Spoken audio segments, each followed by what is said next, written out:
While I beat the shit out of the Paladin punch after punch, his face became unrecognizable as he begged for his life. It wasn't enough to satisfy my bloodlust, I needed more.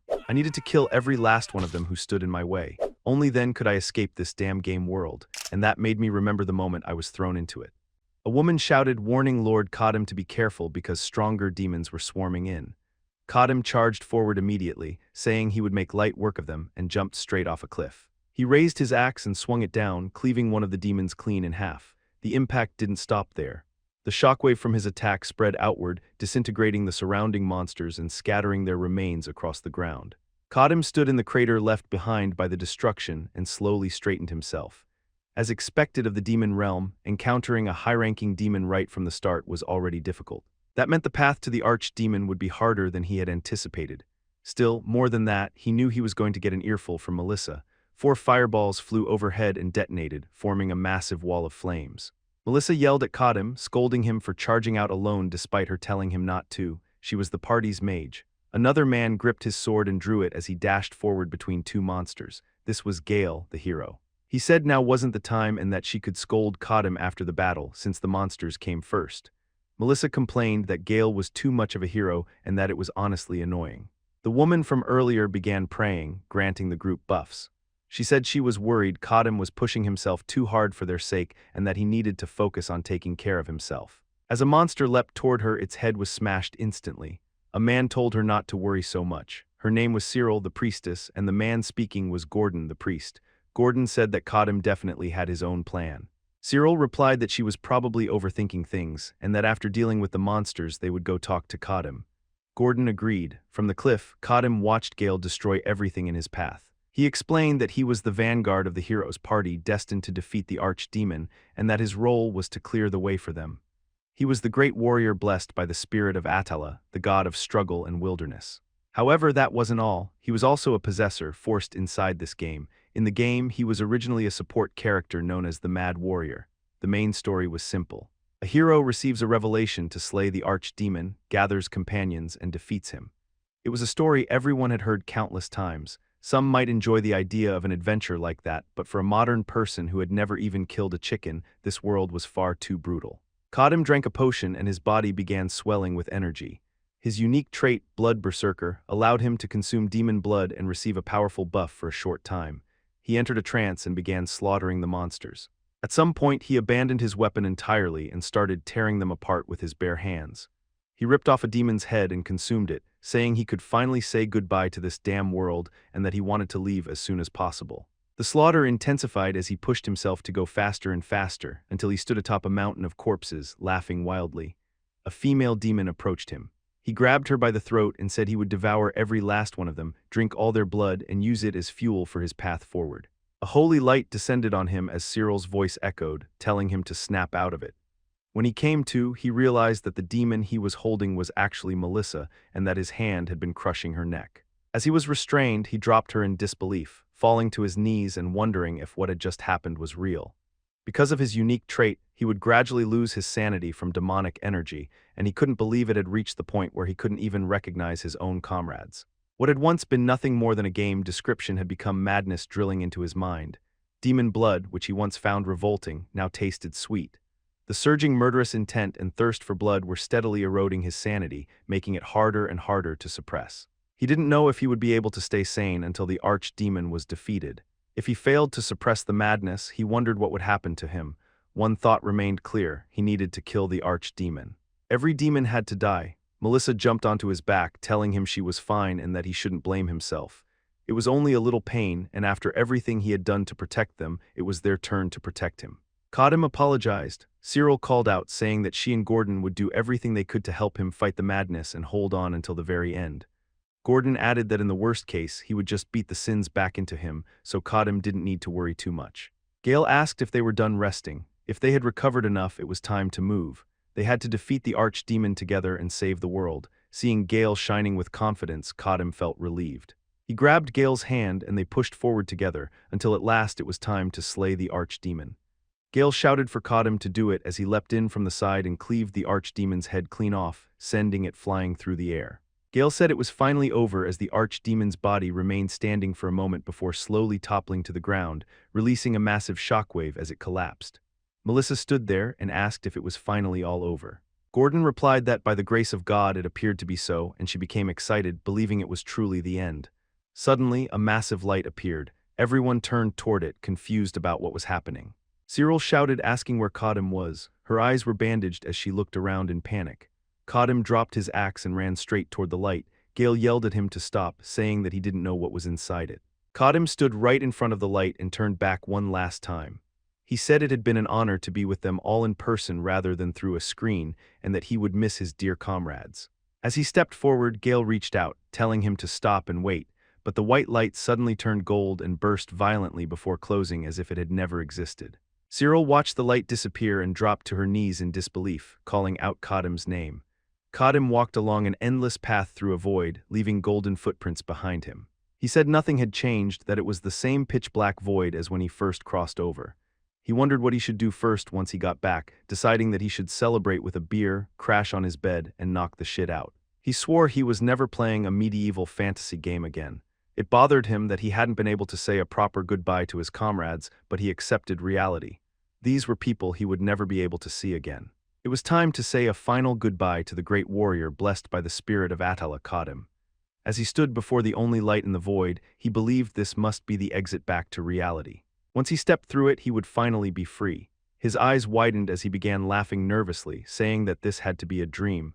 What he saw was a plus sign. His laughter grew louder and more unhinged as he completely lost his sense of reason. The light intensified and his laughter became strained and painful. He realized he was at New Game Plus and that it was time to run that shit back. Kadim now walked with a group of prisoners being escorted along a road. Their hands were restrained as they were forced to follow the leader of the caravan. One man claimed he was innocent, saying that it was the baker's son who had killed her. Another said he had only stolen a single bronze ring and didn't even know a silver necklace had been there. One of the guards told all the prisoners to shut the shit up. They were too afraid to even look at him. The guard commented that the trash was noisy today. One man insisted again that he was innocent. The guard asked who he was. The man said he had never sold demonic byproducts and that someone had planted them to frame him. He demanded to meet the person who searched his bag. The guard stared at him and said there was always something like that, framing an innocent person just to pad their own record.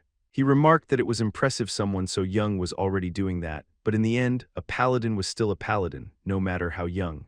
If that paladin messed up, his head would be the one on the chopping block. The guard asked if the man was daring to doubt a paladin of Elga. The man quickly denied it. The guard said that if he was truly innocent, he would be released safely and ordered him to return to his spot. As the guard walked away, he remarked that it was a shame. Since a paladin had personally moved, the man wasn't going to survive. Next time, he should try being born with a better status. Setting that peddler aside, the guard stood in front of Kadim and wondered how they had managed to catch such a massive barbarian. As he stood there, he wondered what had happened. His body felt familiar, but the power he had built up before was gone. The madness and guilt that had eaten away at his mind were gone as well. According to the New Game Plus message, he had restarted the game, but he didn't understand how. Even in the original game, it had never started like this. An old man called out to Kadim and handed him an herb, saying that chewing it would make the trip less boring.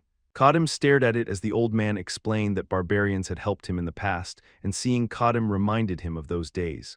It wasn't much of a repayment, but it was all he had. Kadim accepted the herb. The old man asked how he had been caught. Kadim said he didn't know. The old man said he understood, adding that the paladins and priests of the Lucanian Empire were extremely hostile toward heretics. Believing in a different god wasn't a crime in the first place. Kadim asked if there was really an empire on this continent. The old man replied by asking if he truly didn't know about the Lucanian Empire. Kadim said he thought it had only been a kingdom at the center of the continent. The old man said that might have been what it was called long ago. Kadim wondered if he had fallen into a parallel world with a slightly different setting and asked where they were heading. The old man said they were likely headed to the holy capital Lukian. Once there, the prisoners would be summoned by the inquisitors of Elga, and Kadim would probably face a heresy trial. At least they wouldn't kill him immediately. The old man said that the inquisitors were all insane, obsessed with torture, and that heretics were treated like toys. He described spikes driven into gums and molten iron poured into noses. Before he could continue, an attack flew in and pierced straight through the old man's chest, pinning him to the ground and killing him instantly. A paladin spoke up, ordering everyone to listen carefully. Anyone who insulted the agents of Elga would wash away their sins with death. He turned his gaze toward Kadim and asked if he was the one who had caused the disturbance. He He told Kadim that if he didn't want to end up like the old man, he should bow his head and beg for forgiveness. If he did, the paladin would allow him to live. Kadim started smiling, then laughing, which immediately angered the paladin. He shouted that this was blasphemy and attacked. Kadim stared at the incoming strike and grinned as he caught it with his bare hands.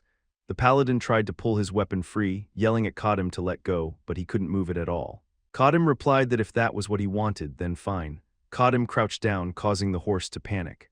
The paladin declared that he would judge Kadim right then and there, but realized too late that he had made a mistake. Kadim charged forward with a shoulder strike, producing a shockwave that sounded like it broke the sound barrier and even parted the clouds. The paladin and his horse were sent flying and slammed onto the opposite side of the road. Kadim stared at them, wondering if he had killed the paladin since he was still breathing. The paladin stood up and shouted how a filthy heretic dared to harm an agent of God. Kadim replied that a paladin was still a paladin in the end, and that he had known the attack wouldn't be enough to kill him. The paladin raised his spear into the air. Kadim noticed it and felt irritated for reasons he couldn't explain. The paladin began calling upon Elga, master of eternal radiance, to strike down this wicked servant of the devil. In the name of Elga, he would pass judgment. He screamed and charged, his spear wrapped in golden light. Kadim looked at the attack and said it wasn't something he could dodge. The spear struck him and sent him flying backward into the carriage, shattering the restraints on his wrists. The power behind the attack was real. Kadim reached toward his wound as the paladin mocked him, saying that surviving such an attack meant he was as thick-skinned as he was ugly. Kadim replied that even with his stats reset and only his unique trait, Blood Berserker, remaining, he shouldn't be struggling this much against someone like him. If there were even a low-tier demon nearby, the fight would already be over. As he thought about how to escape the situation, he noticed a smell and asked if it was what he thought it was. The paladin approached, acknowledging Kadim's strength but declaring that this was the end. He said Kadim could obtain forgiveness from Elga through death. Then the paladin smelled it too and complained that the shit reeked, demanding to know what it was. Kadim laughed and stood up. The paladin demanded to know what was so funny. Kadim said that the god Elga, whom they all worshipped, had chosen him, not some novice paladin. He dug his bare hands into a box on the wagon and pulled out a severed head covered in blood. The paladin stared in horror. Kadim raised the head and laughed, then squeezed it like a watermelon and drank its blood. Blood poured over him as he consumed it. The soldiers watched in terror. The paladin asked if Kadim had lost his mind from the earlier attack, then complained again about how much that shit stank. The paladin pointed his spear at a regular soldier and ordered him to finish off the disgusting wretch. The soldier hesitated, trembling in fear, but eventually charged at Kadim. Kadim grabbed him by the head, wiped the blood from his mouth, and lifted him into the air. The man begged to be spared. Kadim squeezed. The man's head burst into mist. The paladin froze in horror. Kadim commented that it must have been a low-tier demon, since it had no special effects besides reinforcing his strength. Even so, it was more than enough to escape the situation. In fact, it was far more than enough. Kadim screamed into the air. The soldiers' fear reached its limit, and they dropped their weapons and fled all at once. The paladin shouted for them not to retreat, ordering them to form ranks and subdue the prisoner, reminding them that anyone who fled would be punished under military law. Kadim said that if they had stabbed him a few more times, he would have died for sure. He threw the severed head like a baseball at the paladin. The paladin dodged but lost his footing and fell to the ground. As he landed, he stared at the head, trying to understand what he was seeing. When he looked back up, the ground began to shake. Kadim was charging straight at him. The paladin scrambled back to his feet and began chanting again, calling on Elga to grant him power. His eyes turned gold as he charged forward, spear held ready. He shouted that everything he did was for Elga. Thrusting his spear forward, he said it was a shame, but this was the end, and that Kadim could beg Elga for forgiveness in the afterlife. Kadim asked if that was really all he had, saying it was pathetic. The paladin's expression twisted in fear when Kadim caught the spear under his arm. Holding it in place so the paladin couldn't escape, Kadim pulled his fist back and punched him in the face. The impact dented the side of the paladin's skull and sent him flying. Kadim didn't stop there. He walked over, mounted the paladin, and started beating the shit out of him. The paladin's voice broke as he begged Kadim to stop. His face was swollen and deformed as he cried, admitting he was wrong and begging for forgiveness. Kadim got off him. The paladin thanked him as Kadim turned away, but internally he promised revenge. His face looked like a botched cosmetic surgery, completely ruined. Several minutes passed as the paladin lay there trying to catch his breath, muttering that he would get his revenge. Then he heard a dragging sound. It was his spear scraping along the ground. Kadim had come back. He stood over the paladin, who began to cry as he realized there was no escape. Kadim said that if he was still praying to his god in this situation, then he would send him to the afterlife so he could be with him. The paladin tried to tell him to wait, but Kadim didn't care. He drove the spear straight through the paladin's chest, killing him. Kadim looked around and spotted some soldiers who were still watching from a distance. When their eyes met his, they immediately turned and ran. Kadim said this was a lesson he had learned from the first playthrough. He picked up the spear. Some of the soldiers who had been running slowed down, wondering if they were safe now that they had gotten far enough away. They weren't. One after another, they were impaled by spears Kadim threw with deadly accuracy. He said he would no longer leave any loose ends. Nearby, several soldiers hid in the bushes, shaking as they tried to stay quiet. Kadim noticed one of them and threw a spear into the bushes, killing him. The prisoners cautiously approached. One of them spoke up, saying it was impressive that Kadim had slaughtered the paladin and asked him to remove their handcuffs. Kadim responded by backhanding the man's head, instantly killing him. The remaining prisoners were splattered with blood and flesh. Kadim said that he had already learned that he couldn't leave any loose ends, because it would only come back to bite him in the ass. Fear spread through the group as he began chasing them down to finish the job. After some time, one of the villagers raised his hands and begged Kadim to stop, asking why he was doing this when they hadn't done anything wrong. Kadim answered by thrusting his spear down and killing him. He looked back at the bodies he had torn apart and said that if he let them live, they would spread what they had seen. In the worst case, a high-ranking unit of paladins would be sent after him, and he couldn't afford that risk. He noticed the man who had claimed to be innocent hiding in the bushes, crying and shaking. Kadim approached him and said this one was the last. He raised his spear. The man shouted that this shit was unfair. Kadim hesitated as the man bowed desperately, begging to live and swearing he had done nothing wrong. Kadim asked him for one reason why he should spare him. The man said he had a wife and child waiting for him back home, and that he had only been captured because he was framed. Kadim said he did seem innocent, but that wasn't enough to let him live. The man cried out again, saying he could guide him. Kadim asked what he meant. The man explained that he was a traveling merchant from Multana, part of the Free City Alliance, and that he had traveled everywhere, knowing the geography better than anyone. Kadim said he had a few questions to ask him. Kadim asked first about the Lucanian Empire. He said that earlier he had heard it was now an empire, but in his memory it had only been a kingdom. He asked whether it had been an empire since its founding, or when it had changed. The man looked confused and asked if Kadim might be from the wilderness beyond the mountains. Unlike the barbarians who had settled on the continent, people from beyond the mountains might have lost contact hundreds of years ago. Kadim asked why the man was silent and whether he didn't know. The man said he did know. He explained that it was the year 248 of the imperial calendar, and that 248 years had passed since the founding emperor established the empire. Before that, it had definitely been a kingdom. Kadim asked what the imperial calendar was, and what year it would be according to the solar-lunar calendar. The man said he didn't know the exact number, since it was an extremely old calendar that wasn't commonly used anymore, but it would be somewhere around the year 1130. Kadim was surprised that the commonly used calendar had now become ancient. He then asked about the current state of the continent and why the Church of Elga had turned out this way. He also asked about the demon realm. The man said that around 300 years ago, the continent had been unified, but now it was effectively divided into 3 factions. The Church of Elga had grown in power following the Great Outbreak and had eventually become what it was now. As for the demon realm, no one who entered it ever returned alive, so there was no way to know what was happening inside. Kadim found this surprising and asked whether the man had heard of Gale, Melissa, Gordon, or Cyril. The man said he had never heard of them, though he thought he might have heard a similar name to Melissa somewhere before, possibly Alissa or Melissa, but he wasn't certain. Kadim said that it made no sense for the heroes who had conquered the demon realm and slain the archdemon to be forgotten. He couldn't tell whether this world truly followed the same path as his first playthrough. He then asked why demons were swarming the continent in the first place. The man said no one really knew. Some claimed it was divine punishment from Ma, enraged by the corruption of the world.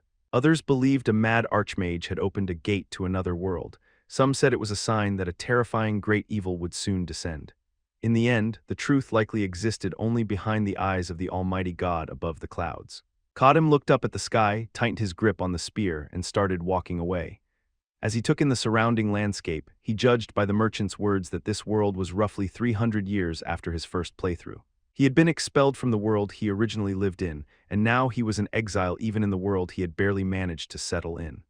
The knowledge he carried was hundreds of years out of date, and the comrades he had just fought alongside were already nothing more than dust in this era. He didn't know if there was any reason to keep living like this, endlessly slaughtering and suppressing his madness by drinking demon blood. There wasn't even a guarantee that reaching the ending again would return him to reality. He was certain the god would simply force him into another new game plus, and possibly another one after that. Kadim closed his eyes and snapped the spear in frustration. The merchant stared at him in disbelief as Kadim pressed the spear against his own throat. He asked what the hell Kadim thought he was doing, but Kadim didn't hesitate. If he started this journey again, he knew exactly how it would end. Regret, nothing else, and even if this was the end of him, there wouldn't be a better time than now. The only thing he hoped was that whatever came after death wouldn't be some empty room with a floating game over sign and no exit. He closed his eyes and slowly began pushing the spear inward. Then something surfaced in his mind. He remembered asking Melissa what she planned to do after they defeated the archdemon.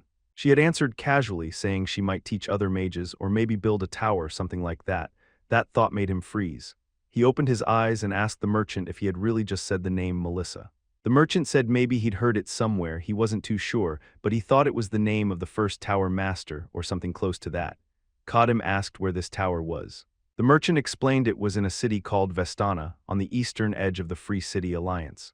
Since they were currently in the central continent, under Lucanian Empire territory, even if they left immediately it would still take at least 2 months to get there. He pointed in the general direction. Kadim thought about it for a moment, then smiled. Because of Melissa, he realized he couldn't die even if he wanted to.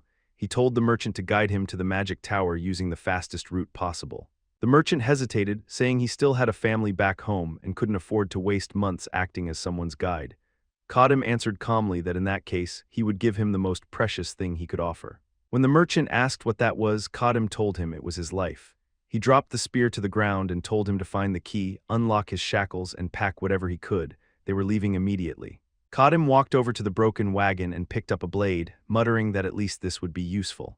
It wasn't a consecrated weapon, but it was still good enough. He would have loved to take the Paladin's spear, but weapons blessed by priests of Elg rejected anyone who wasn't their rightful owner. If only he'd had the axe from his last playthrough. The merchant muttered that this shit was rough, but at least he was still alive. He watched as Kadim drained what remained of the monster's head into a water skin. With that done, they were ready. Kadim said it was time to head toward the magic tower. Sometime later, birds began to gather around the bodies left behind. That was when someone else arrived. They approached the Paladin's corpse, commenting that they had wondered why he hadn't returned for days, never expecting to find him like this. The Paladin's name was Linton Philippus. A knight observed that both soldiers and prisoners had been completely wiped out and asked what they should do. The woman looking down at the body was Helia. She ordered him to search for anything that could serve as a clue. The knight, Ethan, acknowledged the order. Helia said they couldn't exactly return to the archbishop and simply report that Linton was dead with nothing to show for it. Ethan agreed and she scoffed, calling it pathetic. She wondered who would dare kill a paladin, especially one connected to the archbishop. She didn't care what kind of trash the culprit was, they would pay for it. That night, Kadim lay near the dying campfire. When the flames dimmed further, the merchant was gone. He was running through the forest, panic driving his legs as he tried to put as much distance as possible between himself and Kadim. Leaving the Lucanian Empire alone had already felt dangerous, so he'd thought traveling with someone would help. He hadn't expected that companion to be a barbarian who ate demon corpses and slaughtered dozens of men alone. His name was Duncan. After watching Kadim for days, Duncan found it nearly impossible to interact with him. Any attempt to speak, suggest something, or ask even a simple question was met with silence. Kadim barely spoke at all and forbade unnecessary questions. No matter how much Duncan observed him, he couldn't read him. Kadim acted less like a human and more like a wild beast. Traveling with him felt like sticking his head into a lion's mouth every day. That alone would have been manageable, but the real problem was Kadim's speed. Duncan was a peddler known for being quick and tireless, yet every time he pointed out a direction, Kadim was already far ahead. By the time Duncan caught up, Kadim would toss a cold remark and immediately move again, then glare at him until he arrived, as if threatening to crack his skull if he was late. If Duncan hadn't been there, there would already be dozens of kilometers between them. His legs felt like they were about to give out. He was close to a breakdown. At this pace, he felt like he'd die soon, so he ran. The darkness gave him the chance, and once inside the forest, Kadim wouldn't be able to track which way he went. The bag he left behind was nearly his entire fortune, full of goods meant for selling in the city, but taking it would have risked waking the beast. It wasn't worth his life. He ran until every direction looked the same, finally convincing himself he was free. That was when Kadim's voice asked where he was going in such a hurry. Duncan froze, terror flooding his face as he turned around. Kadim asked if he was running away and if so, why. He also wondered if Duncan no longer wanted the payment he'd been promised. Duncan collapsed into apologies, saying he'd committed a mortal sin by forgetting the grace shown when his life was spared. He begged again for forgiveness. Kadam said he didn't want an apology, he wanted the reason. If the reason wasn't addressed, Duncan would just run again. Duncan finally admitted the truth. Kadam was too fast, trying to keep up felt like a death sentence. He believed this was the end for him anyway. Kadam stared at him for a long moment before saying they were heading back. From now on, he would walk slower. As they returned to camp, Duncan stood there in disbelief. Kadam rekindled the fire and Duncan lay down. While Duncan had a nightmare, Kadam explained that his pace was a habit from his first playthrough. Everything back then felt urgent, like he was constantly hunted. The world had been a barren hellscape. Food and water were scarce, rest non-existent. He survived by drinking demon blood, never knowing when madness would consume him. They had rushed everything, even cutting into time meant for eating and sleeping. Now Kadam said it was different. This world wasn't that dangerous. Food and water were available. The madness might return someday, but not today, and he had a reason to slow down. The peddler was a good guide. Duncan hesitated before speaking, then explained that tensions along the border had been rising recently. Even if it meant taking a longer route, it would be safer to head toward areas where the guards were thinner. Kadam listened and simply said that if Duncan believed that was best, then they would do it that way. Duncan couldn't help but smile at that. Kadam told him that he had a map of the continent in his head, but it was from more than 300 years ago. Without a capable guide, he wouldn't be able to navigate properly. Duncan nodded and added that most paladins captured heretics on sight because they were obsessed with their records. Others hunted nearby demons out of sheer obsession. Because of that, a barbarian like Kadam wouldn't be able to rest easy until they reached Free City Alliance territory. Kadam said he'd been wondering why it was so hard to encounter demons despite hearing that they swarmed the continent. Now it made sense. The paladins were thinning them out. He looked down at the waterskin filled with blood, muttering that it would go bad soon. He needed to secure fresh blood before that happened. Later that night, as they moved through the forest, Duncan noticed a village and commented that it looked like a slash-and-burn farming settlement. Asking for food and a place to stay would be the smart move. Kadam found it strange that there wasn't a single light visible even though it was dinner time. The wooden gate stood open and there were no guards in sight. Duncan wondered if it was abandoned. Kadam said they wouldn't know unless they checked for themselves. Duncan asked if he was insane, pointing out that a monster or demon could have already appeared, driven everyone away, and might still be lurking nearby. A sound echoed through the village, making Duncan flinch, but Kadam said that if it really was a demon, then that was actually good news. As he drew his blade, he said that would simplify things. They entered the village carefully. Duncan looked around, confused. It didn't feel abandoned, but it wasn't normal either. Kadam suddenly stopped in front of a building, staring at the doorway. He could tell something was inside. Duncan asked why he'd stopped, then realized this was the only house with its door open. A monster suddenly charged out, stabbing straight toward Kadam. Before it could understand what happened, it was cleaved diagonally in half and collapsed to the ground. Duncan screamed. More figures emerged from the building, carrying crude weapons. Goblins. Ugly, badly groomed goblins with ridiculous haircuts. Kadam remarked that goblins in this world were usually timid creatures that avoided humans. For them to become aggressive meant that something had interfered. That confirmed he'd come to the right place. One goblin leapt at him, and Kadam killed it almost mercifully, saying it was out of pity for that awful haircut. The others froze for a split second. Kadam didn't give them time. One rushed him and had its head cleanly severed. Another tried to take advantage by throwing its weapon. Kadam blocked it, then thrust his blade forward while the goblin was still slow to react. The creature stared down at its chest in disbelief before Kadam sliced downward, spilling its entrails across the floor. Duncan screamed again, asking if it was finally over. Kadam said he didn't know. Another sound echoed. A goblin stepped out slowly, holding a little girl. Duncan froze. The goblin shrieked, its bald head gleaming where hair should have been. Kadam threw his sword without hesitation. It pierced straight through the goblin's skull. It muttered a few broken sounds before collapsing backward. Kadam approached the girl. Duncan asked what would have happened if the blade had hit her instead.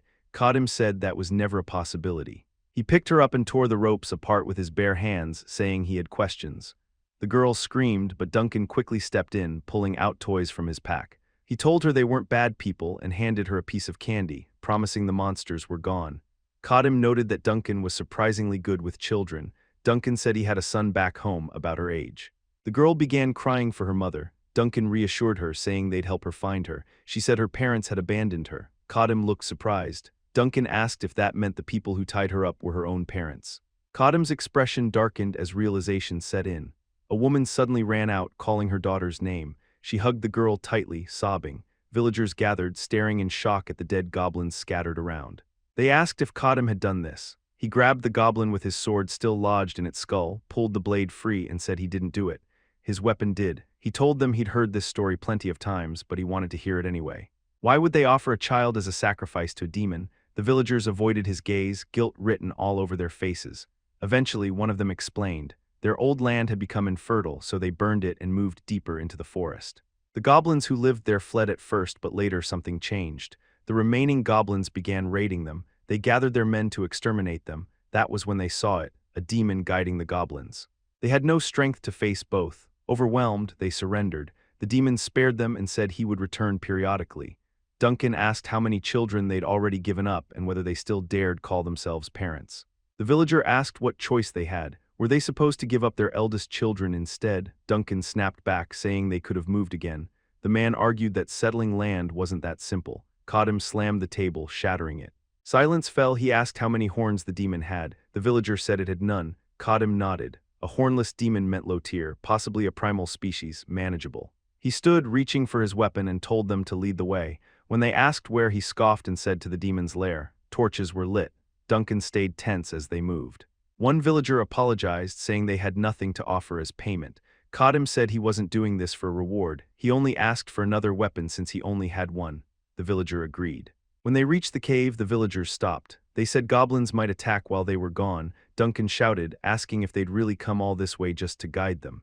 Kadam told him not to worry. Cowards on the battlefield were nothing but distractions. They were going in alone. Duncan asked if it was really going to be just the two of them.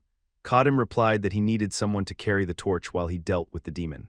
Duncan muttered that this wasn't what he signed up for, but he followed anyway. As they moved deeper into the cave, his nerves kept getting worse. He finally asked why Kadam wasn't criticizing or scolding the villagers. They had sacrificed their own children to a demon and were too afraid to even come inside to save them. Kadam asked if Duncan had ever faced a living demon. Duncan admitted he hadn't, though he'd seen demon corpses sold on the black market before. Kadam explained that facing a demon directly crushed a person's will to live. Fear took over, leaving only the instinct to survive. Some people could overcome that terror, but that kind of resolve wasn't common. Duncan asked how that justified sacrificing their own children, saying that even animals protected their young. Kadam said that sometimes people had to crawl through filth just to stay alive. It was a choice made for survival, and he couldn't simply condemn them for it. According to their situation, they had no other option. Duncan argued that from a child's perspective, the entire world had abandoned them. What meaning was there in surviving if it meant discarding one's humanity? Kadam suddenly stopped walking. Duncan turned back, asking what was wrong. Kadam said that in a sense, Duncan was closer to a real moral compass than he was. He had crossed countless blood-soaked battlefields, twisting his values over and over just to return to reality. Even if he succeeded, he didn't know whether he could still live properly afterward. Duncan worried that he'd said something wrong and asked if Kadam thought the kidnapped children were still alive. Kadam answered that if the demon was simple-minded, it would have killed them already. But if it was cunning and cruel, then it would keep them alive. Duncan said that sounded backwards. Before he could ask more, Kadam suddenly raised his axe. Duncan called out to him repeatedly, panic rising, and shut his eyes in fear. The axe flew past him and disappeared into the darkness of the cave. A moment later, something staggered out. A goblin stumbled forward, its club slipping from its hand as the axe protruded from its skull. Then it collapsed. As if a dam had burst, goblins poured out of the cave. One after another, they dropped their weapons and fell, bodies piling up. Duncan shouted, asking why there were so many. Kadam told him to keep the torch steady. Kadam charged forward, thrusting his sword straight through the first goblin's head. He grabbed its arm, swung the corpse aside, and cleaved the next one down, but his blade struck stone. He realized immediately that swinging freely in the cave would be difficult. The goblins noticed too and rushed him. Kadam tied his belt around the blade, turning it into more of a blunt weapon. He swung, crushing a goblin's skull from the side. He switched back to the edge for the next, then clubbed the third. Spotting the goblin he'd killed with the axe earlier, he moved forward and yanked the axe free. Now wielding both weapons, he advanced like a human meat grinder. Every goblin that approached was hacked apart. Blood splashed across him as bodies fell. One collapsed near Duncan's feet. Duncan stared down at it, trembling, and asked what kind of monster Kadam really was. The goblins began fleeing. Duncan shouted that they were running. Kadam said they were retreating to the demon. With most of their numbers gone, they'd regroup there. They continued deeper. The tunnel narrowed, then opened into a wider space. The walls looked carved, intentionally expanded. Duncan asked if this was the base. Kadam sniffed the air and confirmed a demon was nearby. He told Duncan to stay back but not to run. If goblins attacked in numbers, he'd be killed. If one or two came, he should fend them off with the torch. Footsteps echoed. Kadam turned toward the sound, leaping back and raising his guard. Pain shot through his arm as it was sliced. The demon emerged. It laughed, saying it hadn't seen him before and that he wasn't a villager. Interesting. Kadam noted that it was different from what he'd heard. It had a horn. Small but still growing. He tightened his grip on the axe and admitted this would be difficult. The demon vanished mid-sentence. Kadam barely managed to block the sudden attack. The demon mocked humans for being weak and obedient. Kadam realized he'd lost track of its movement for a moment and had only blocked on instinct. This wasn't a low-ranked demon's strength or speed. The demon snarled that Kadam had killed too many goblins and that begging for forgiveness was his only option. Kadam replied that a low-ranked demon could be killed by untrained men, but a mid-ranked one could wipe out elite units. The demon offered him mercy. If Kadam chopped off his own arm, chewed through the flesh and bone, he'd be spared. Kadam admitted that in his current state, fighting a proper mid-ranked demon was hard, but its horn wasn't fully grown yet. That gave him a chance. When the demon demanded obedience, Kadam said he'd listened to enough yapping from a walking blood bag. He sliced open the water skin. The demon froze as the scent hit it. Kadam drank the blood and threw the skin aside. Demonic energy surged through him, his scream shaking the cave. His eyes turned red. He said the blood was old, but it would work, just not for long. He needed to end this fast. The demon felt fear and didn't understand why. It attacked, determined to finish it. Kadam said the villagers who made deals with demons usually fled when danger appeared, and that the demon's judgment was clouded by fear and its growing horn. He tracked the attack, deflecting the claws with his axe. Both claw and blade chipped. Kadam noted the axe would break soon, but it didn't matter. If the axe broke, he'd use the sword. If that broke his hands. The demon screamed, furious, and Kadam charged. The sword struck first and was blocked, but the force drove the demon into the ground. It shouted in disbelief at his strength. Kadam raised the axe, forcing the demon to disengage and leap back. The demon screeched, calling the power insane, asking what Kadam was. It lunged again. Kadam sidestepped and slammed into its chest, sending it sliding across the cave floor. He followed, slashing for its throat. It barely dodged. Kadam kept pressing, driving it back while the demon desperately tried to regain distance. The demon fell, screaming that Kadam wasn't human. His eyes burned red as he glared down at it. The demon insisted he was a monster wearing human skin. It leapt up, clinging to a stalactite. Charging head-on was useless. Then it heard Duncan shouting, warning goblins to stay back unless they wanted more fire. The demon realized the torch was the problem. If it removed that, it would win. Using the stalactites like a jungle gym, it moved toward Duncan. Kadam saw it instantly. He flipped the axe in his hand and caught it cleanly, saying it was obvious what it was after, and that he wouldn't let it have its way. Kadam was fast on his feet, and he knew it. Even if that thing tried to aim at him, it would just miss. With that thought in mind, he tightened his grip around the axe. If it wanted to cling to the ceiling, then fine, he'd just bring the ceiling down with it. He hurled the axe forward without hesitation. The blade tore through the air and smashed into the stone above, shattering the ceiling in a violent crash. Dust exploded everywhere. The goblins froze in shock, their eyes wide. Duncan did too. The demon lost its grip and came crashing down hard, slamming into the ground. Kadam didn't waste time. He grabbed his sword and closed the distance while the demon flailed, screaming about the dust burning its eyes. Kadam raised his blade and drove it straight through the demon's skull. It shrieked, clutching at the sword, howling that it hurt like hell. Kadam told it that honestly its face looked way better now. The demon swung wildly toward his head, swearing it would kill him. Kadam sounded almost impressed, saying it was surprising the thing was still alive after getting its head pierced like that. Still, it was getting annoying.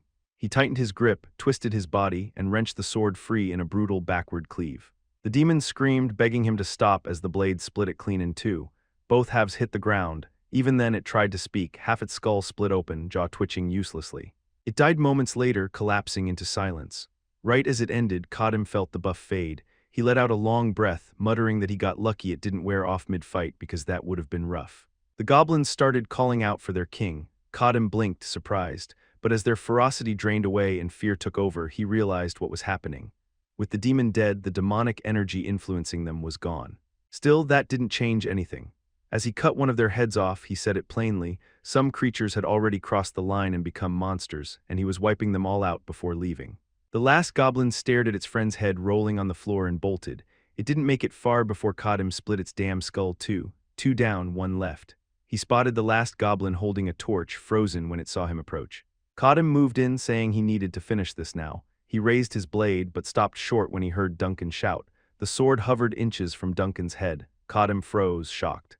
Duncan stood there trembling, eyes squeezed shut, then slowly opened them to see the blade right in front of his face. Codem couldn't believe himself. Duncan asked if he was okay. Codem apologized, saying it was too dark to see properly. The kids were probably deeper inside the cave. They needed to finish the goblins and get the children back. Duncan said he understood. Later, back in the village, chaos erupted. People screamed when they saw the children alive. They hugged them, cried, thanked Codem over and over. The kids looked like they'd been dragged through hell itself. Some asked if the thing on his shoulder was really the demon. A woman offered him stew made with chicken and barley, inviting him to her house. Codem refused, telling them to focus on feeding the children first. They'd been crying and screaming all night. Of course, they were starving and terrified. He told Duncan to eat with them. When Duncan asked what he was going to do, Codem said he needed to rest. Duncan noticed one child staring blankly into nothing. It made his chest tighten. He remembered finding them in the cave, how they screamed nonsense over and over, eyes empty with terror. Codem explained it then. The kids had been brainwashed since capture, forced to repeat phrases endlessly until their minds broke. Told again and again that their parents abandoned them, that they were useless. That kind of conditioning was so strong that even a priest couldn't endure it, and in a twisted way, it wasn't even lies. Their parents really had abandoned them. That truth was carved into their minds so deeply they'd never forget. Losing the parents who were their entire world, being left to rot in the forest, those kids would never grow up normally. Duncan asked why demons would do something so cruel. Codem said that was their nature. Human suffering and despair were nourishment to them. Duncan realized that was what Codem meant earlier, why a less cruel demon would have just killed them outright. Still, Duncan said maybe if the parents truly repented and raised the children sincerely, they could recover. There was a saying that sincerity could move even heaven. Codem said it wasn't impossible, but parents who already abandoned their children probably weren't capable of that. Back in the present, Duncan knew Codem was right. They left together. The child kept staring up at the sky, unmoving. They reached their lodging not long after. Duncan hesitated, looking around, then asked if they were really leaving already. At the very least, they should rest for today and leave tomorrow. Codem's injuries didn't look fully healed yet. Codem shook his head. By now, witnesses had probably stepped forward. Killing soldiers and prisoners was one thing, but killing a paladin wasn't something the Lucanian Empire would ignore. Duncan muttered that he had completely forgotten that shit even happened. Codem said that if they were unlucky, trackers might already be on their trail. They had to hurry. Helia was probably still searching the area. Before leaving, Codem dragged the demon's body aside. He drove a knife into its throat and pulled it free, letting the blood drain into his waterskin. He checked the weight, saying it was about half full, enough for emergencies. That meant his main goal for visiting the village was done. He tossed the drained corpse aside. One of the men asked what he planned to do with the body. Codem said he didn't need it, so they should burn it. They were shocked, burning a demon after going through all that trouble. They thought he was doing it for money. Maybe he didn't know how valuable it was. One of them said he didn't know why Codem was doing this, but it worked out for him. He'd make a killing. Codem narrowed his eyes. They were acting strange. He said if they didn't burn it now and just left it lying around, the smell of blood would spread. If monsters caught that scent and fed on a demon's corpse, they'd turn into demonic beasts. Unless they wanted another raid of frenzied goblins, they should burn it immediately. The man laughed awkwardly and started dragging the body away, saying they'd burn it right now. The woman who had offered stew earlier approached again. She said it wasn't much, but as thanks for saving the village's children, they gathered some items he might find useful. She handed him boots, a belt, and a few pouches. Codem said he'd put them to good use. After putting everything on, he admitted the gear was actually pretty decent. Then he said it was time to leave right away. As they walked, the mark on his chest throbbed. He muttered that his recovery rate was insane. The wounds from the demon were already scabbing over. But the injury from the paladin hadn't healed even after 10 days. A consecrated weapon really was on another level. Elsewhere at the scene of the slaughter, Ethan called out to Helia, telling her they'd searched everywhere and found nothing. Not a single clue. She said they shouldn't just stare at the scene. They needed to think about the culprit's intentions. The villagers had been slaughtered, so this wasn't a rescue. None of the soldiers' equipment was stolen either. And the demon's corpse had been butchered in a way that made her wonder what kind of unholy group would do something like that. Ethan asked if she had someone in mind. Helia snapped at him, calling him an idiot. She wasn't talking about people, she was talking about spirits. That theory should be his starting point. Then she tore into him, saying there was a reason he'd been stuck at the paladin rank for so long despite his years of service. Ethan clenched his jaw, saying she didn't know either and calling her arrogant, but he couldn't really talk back. She was an arch-paladin. Her name was Helia Munnell. Not just any arch-paladin either, she had risen through the ranks after subjugating 20 demons single-handedly. The youngest arch-paladin in the Lucanian Empire. Her personality, though, was straight dog shit. Even so, her strength was real and he was no match for her. Helia said it couldn't be helped, they'd use the holy relic the Archbishop gave them. Ethan hesitated, asking if she meant Damien's twin mirrors. It hadn't even been 10 years since the other one broke. The relics were a pair, each mirror reflected scenes of the future and the past.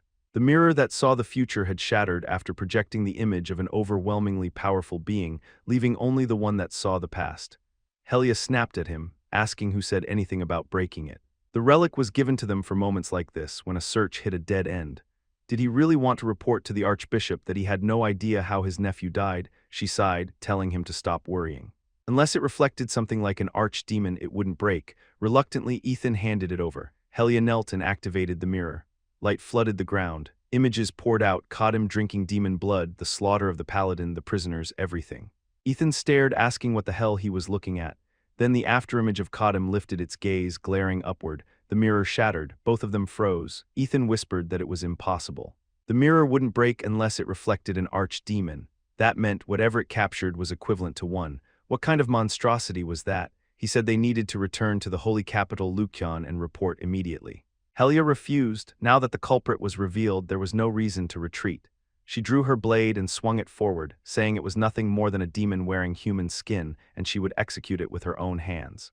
Back with Kadam and Duncan, Duncan knelt by the river, filling his waterskin. He talked quietly about the children, how living unable to trust or love anyone would eventually drive them mad. He wasn't talking about Kadam, though the irony was thick. He admitted it reminded him of his own son back home. Shaking his head, he said if he wanted to see his family again, he needed to pull himself together. He couldn't afford to fall apart if he wanted to stay on Kadam's good side. He returned to camp, apologizing for the wait and saying he'd get dinner ready quickly. Then he noticed Kadam lying down already, shivering. He rushed over, asking what was wrong. How could someone who tore demons apart be in pain like this? He looked at the wound on Kadam's chest, asking why it was suddenly acting up. Kadam said he should have realized sooner. The consecrated weapon must have carried a blessing that dealt fatal damage to demons.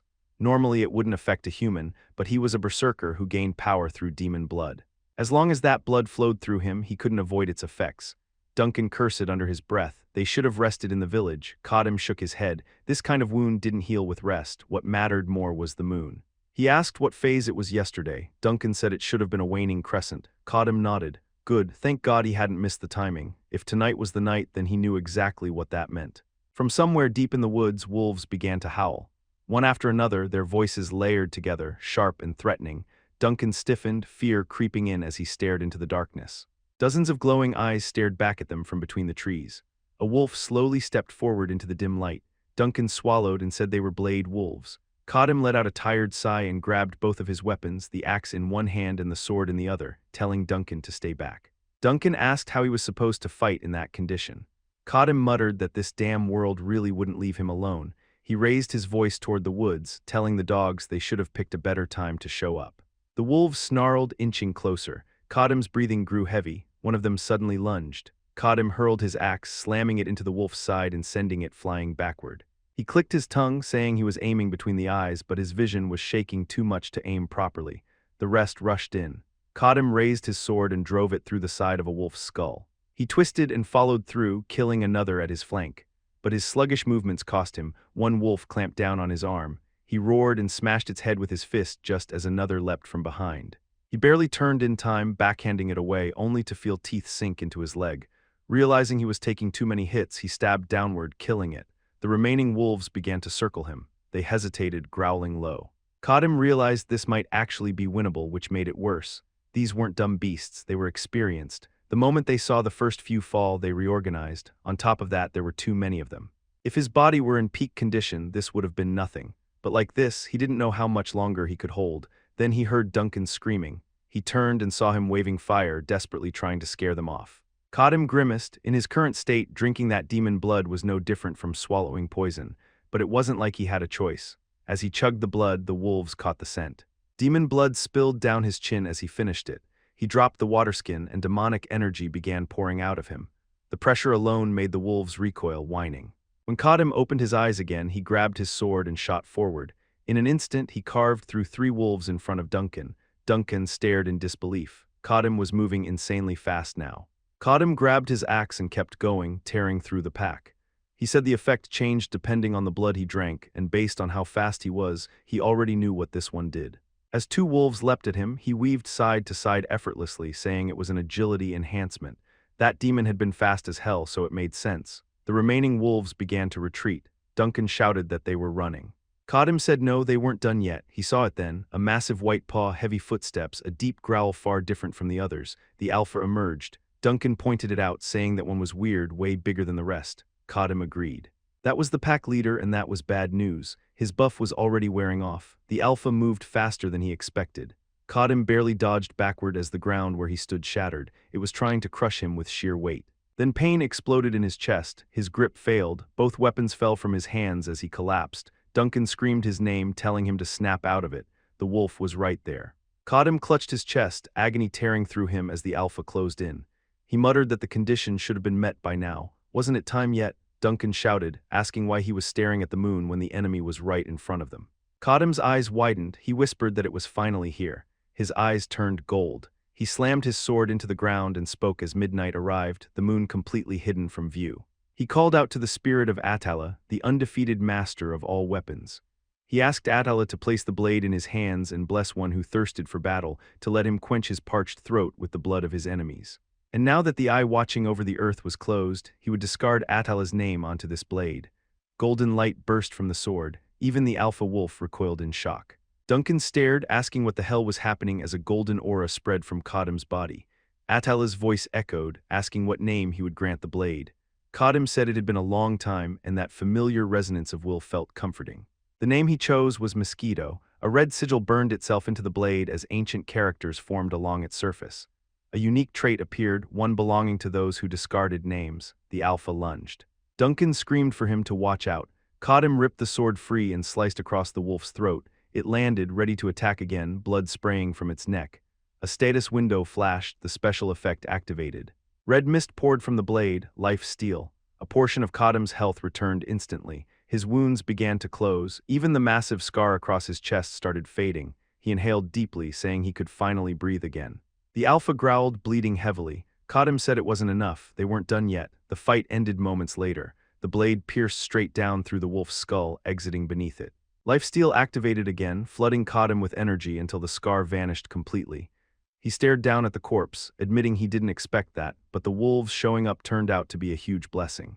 The rest must have attacked him while he was fighting their leader. He examined the sword, saying he couldn't read ancient characters, but it probably translated to Mosquito. Lifesteal recovered health whenever he damaged an enemy, but the weapon's grade was low, so the efficiency was ass. To fully recover from how bad he'd been, he'd need to slaughter dozens of monsters, and it'd be useless against anything without blood. Still, it was enough for now. Being able to imbue special effects without materials was a massive advantage, and it wasn't a one-time thing. The conditions were met. Greed early on only led to trouble, a lesson he already learned before. Duncan peeked out from behind a tree, asking if it was finally over. He stepped closer, relieved to see the alpha dead, the rest too. He admitted it would have made sense if Kadim collapsed earlier, but now he looked completely fine. Not just the bites, even the Paladin's wound was gone. He asked how. Kadim instead asked why Duncan didn't run. Duncan froze. Kadim explained that if Duncan had fled while he was injured, he never would have caught up. Duncan realized he was right. He didn't know why he hadn't thought of it. Kadim laughed, saying even if he had run, the wolves would have hunted him down and eaten him anyway. Duncan said that wasn't it. He just couldn't bring himself to leave. Maybe he was too focused on Kadim's injuries. Kadim told him to keep watch. He was exhausted and needed sleep. Duncan agreed.